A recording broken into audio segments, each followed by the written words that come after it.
Nagpakulo na nga rin ako ng tubig. Ang aking lulutuin naman ngayon ay magluluto ako ng sinabawang isda. Napakamahal nga rin ang kamatis ngayon. Bali isang peraso niyan nasa 20 pesos. Sunod ko na nilalagay dyan yung sibuyas.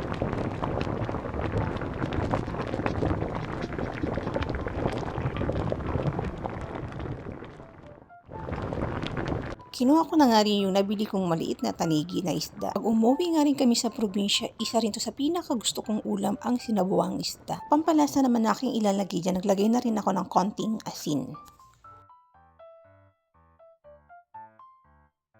Lagay ko na nga rin yung talbos ng kamote.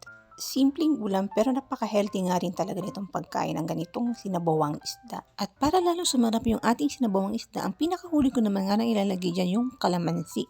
Sarap nga rin talaga humigo pag ganito talaga yung sabawang mainit-init pa. Ito na nga pala yung aking nalutong sinabawang isda.